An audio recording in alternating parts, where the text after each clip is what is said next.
পশ্চিম বাংলায় একটা বাঁদরের জন্ম হয়েছে, যার নাম হচ্ছে দীনকৃষ্ণ দাস ঠাকুর। আমরা চাইছি ধর্মকে এক করতে, আর ও চাইছে ধর্মকে নর্দমার মতো ভেঙে দিয়ে ওতে নোংরা জল ছিটিয়ে দিতে। এটা এমন অসভ্য। হ্যাঁ, ধর্মের সম্বন্ধে জানে না, বোধ নেই। বাজার থেকে কতগুলো চটি বই কিনে পড়ে নিয়েছে, ঠাকুরমার ঝুলির মতো বই পড়ে নিয়ে আসরে গিয়ে মানুষের কাছে ফাঁকা চ্যালেঞ্জ দিচ্ছে, আমার প্রশ্নের উত্তর দাও, আমার সঙ্গে। তোমার মতো মূর্খের সঙ্গে কে বসবে? কার খেয়ে দিয়ে কাজ নেই? তুমি প্রধানমন্ত্রী নাকি তোমার সঙ্গে বসবে?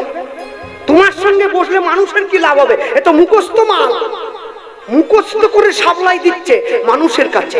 মনে রাখবেন, যারা সাধু সঙ্গ সর্বশাস্ত্রে কয়, লব মাত্র সাধু সঙ্গ কৃষ্ণ ভক্তি প্রেম হয়। সাধুর সঙ্গ করলে মনোভাব সাধুর মতো হয়, চোরের সঙ্গ করলে মন চোরের মতো হয়। দীনকৃষ্ণ ঠাকুরের কীর্তন যারা শুনবে, ওরা ওর মতো ছোট মনের লোক। ও কৃষ্ণকে অসুর বলেছে, কৃষ্ণ নাকি অসুর, তাহলে ওর নাম দীনকৃষ্ণ। দিন মানে ছোট, কৃষ্ণ মানে অসুর। ওটা ছোট অসুর, কৃষ্ণ বড় অসুর, ওটা ছোট অসুর। আর ওর কীর্তন যারা শুনছে তারাও অসুর, আর যারা ওকে বায়না করে নিয়ে গেছে তারা অসুরদের রাজা। বলে আমরা প্রজা ডেকে আনছি। হ্যাঁ, মনে রাখবেন, কীর্তন কমিটি যারা, আমি ইউটিউবের মাধ্যমে কথা এভাবেই বলবো, একটা কমিটি আছে সস্তার প্রচারের জন্য, সস্তার প্রচার পাওয়ার জন্য আপনারা এইভাবে ধর্মকে নষ্ট হতে দেবেন না। আপনার যদি ক্ষমতা থাকে, আপনি ইউটিউবের মাধ্যমে দাঁড়িয়ে প্রচার করতে পারেন।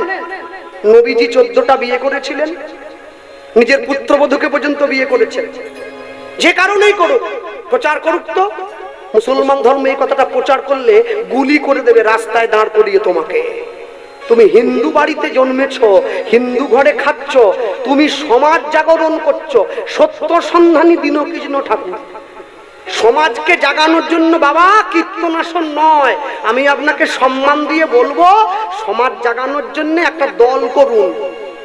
আপনি আমাদের বলবেন যে বইটা আপনি পড়েছেন, 42টা কালী, 48টা লক্ষ্মী, 43টা শিব, ওই বইটা বলুন আমাদের, আমরা কিনে পড়ি, এগুলো সব আগুন দিয়ে পুড়িয়ে দেবো। যাক, ভাগবত টাগবত সব মিথ্যে, গীতা পিতা সব মিথ্যে, ও সব পুড়িয়ে দেবো। আপনি আমাদের বলবেন যে বইটা, আমরা সেটা কিনে পড়ব। মনে রাখবেন, ধর্মীয় বিশ্বাস, ধর্মীয় আবেগ, সেখানে অনেক ভুল ত্রুটি আছে, সেটা আমিও জানি। কিন্তু কারো ধর্মীয় আবেগে আঘাত দেওয়ার অধিকার তো আপনার নেই, আছে কি? কারো ধর্মীয় আবেগে আপনি আঘাত দিতে পারেন না। আমার যে ধর্ম ভালো লেগেছে আমি পালন করছি, আপনার যে ধর্ম ভালো লেগেছে আপনি পালন করছেন। কিছুদিন আগে বিখ্যাত একটা উক্তি ছিল, ধর্ম যার যার, উৎসব সবার। ধর্ম ধর্মের জায়গায় থাকবে। আগে আপনি জানুন, ধৃ ধাতু মন প্রত্যয়, তাকে তো ধর্ম বলে কয়। ধর্ম মানে কি? যা মানুষকে ধারণ করে রাখে। আপনি মানুষকে কি শিক্ষা দিচ্ছেন? হাত পা ছুড়ে লম্ফ ঝম্প করে, চিৎকার চেঁচামেচি করে মানুষকে প্রশ্ন দিয়ে দিচ্ছেন, নারায়ণের বাহন গরুর হলে কৃষ্ণের বাহনের নাম কি? ও জেনে আমার বাবার কি? হ্যাঁ, কৃষ্ণের বাহনকে ও জেনে আমার কি হবে? মনে রাখবেন, মানুষের মাঝে দাঁড়িয়ে রাতের অন্ধকারে যে কথা প্রচার করে গেলাম, খাঁটি কথা। আমি জানি, আমি যে কথাটা প্রচার করলাম, এরা যখন এই কথাটা ভিডিও হিসাবে ইউটিউবে আপলোড করবে, কদিন পর আমাকে নিয়েও একটা ছ্যাবলামো ভিডিও বের করে দেবে যে নিজে কিছু জানে না, এ আবার ধর্মের ব্যাপারে তর্ক করতে এসেছে। না, আমি কারোর সঙ্গে তর্ক ডিবেটের জন্য কথাটা বলিনি। আমি বলেছি, কোনো কিছুর বিনিময়ে আপনারা নিজেদেরকে বিলিয়ে দেবেন না দয়া করে। কোন আনজনের আন কথায়, যে তুলসীর মালা পরে না, যে তিলক করে না, সে আমার হরিনাম গাইতে উঠে আসরে কোন সাহসে? আর আপনি কীর্তন করাতে তাকে নিয়ে যাচ্ছেন, আসরে তুলছেন কি বলে? আপনার নিজের ভয় নেই? আগুন নিয়ে খেলা করা ভালো, কিন্তু একটু বেখেয়াল হলে আগুন আপনার হাতটা পুড়িয়ে দেবে। আগুন কিন্তু বুঝবে না আপনি না বুঝে আগুনে হাত দিয়েছেন। মনে রাখবেন, সব সময়ের জন্য পৃথিবীর মাটিতে দাঁড়িয়ে আমরা এই হিন্দু ধর্মের উপরে, সনাতন ধর্মের উপরে, বিবেকানন্দ বলেছিলেন, গর্বের সঙ্গে বলবে আমি হিন্দু। এই ধর্মের উপরে যা অত্যাচার এসেছে, এটা যদি অন্য কোনো ধর্মের উপরে আসতো, সেই ধর্মটা পৃথিবীতে বেঁচে থাকতো না। আমরা ছিলাম, আমরা আছি। 800 বছর ধরে মুসলমানরা সনাতন ধর্মকে নষ্ট করার চেষ্টা করেছে, পারেনি। 200 বছর ধরে খ্রিস্টানরা চেষ্টা করেছে, পারেনি। তুমি কে গো? তুমি কে? তুমি এসে মানুষের ভিত নষ্ট করে দেবে বলছো? কোনদিনের জন্য পারবে না। মানুষের বিশ্বাস ভগবানের প্রতি অটুট হয়েছিল, আছে, থাকবে। ওই কীর্তনিয়াটা বলেছিল, তুলসীর মালা যারা পরে তারা কুকুরের মতো বেল্ট পরে আছে। মূর্খ কোথাকারে! ওটাকে মূর্খ বলি আমি। কেন? 2 রকমের কুকুর আছে, একটা ফেটি কুকুর, একটা বিদেশি কুকুর। আমরা বিদেশি, এই যে চেন, আমাদের মালিক আছে, তোমার মালিক নেই, তুমি ফেটি কুকুর। এ পাড়ার থেকে ও পাড়ায় গেলে কামড়ে তোমার মাংস তুলে নেবে। আর বিদেশি কুকুরটা গলায় চেন পরে সব পাড়ায় যাচ্ছে, ও জানে আমার মালিক আছে, আমাকে মারতে এলে আমার মালিক তোমায় মারবে। আমরা ভগবানের কুকুর হয়েছি, সৌভাগ্য। তার দেওয়া চেন পরেছি গলায়, আমার ক্ষতি করতে এলে আমার মালিক তোমার ক্ষতি করবে।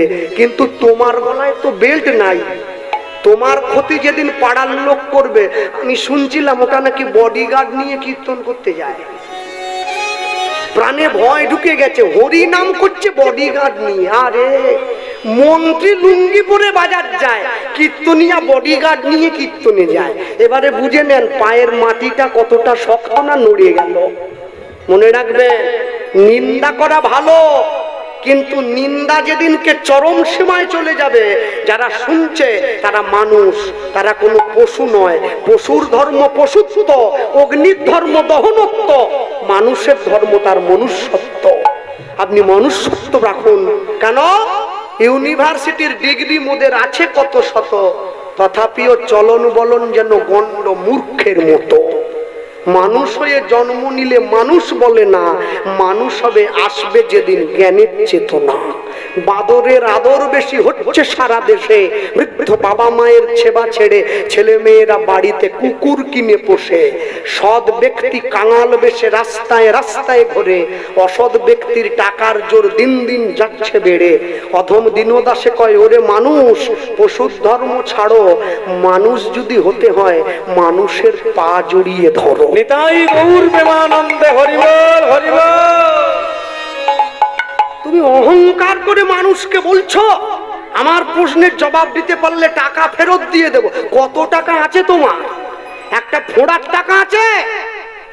সারা বিশ্বের বিখ্যাত গাড়ি কোম্পানি, তুমি খবর নাও না? আলফ্রেড ডি ফোর্ড, ফোর্ড কোম্পানির গাড়ির মালিক যে ইস্কনের ভক্ত হয়েছে, তার নাম অম্বরীশ দাস। ইস্কনের মন্দিরের চূড়োটা 22 কেজি সোনা দিয়ে বানানো, ওই সোনাটা সে দিয়েছে, 22 কেজি সোনা।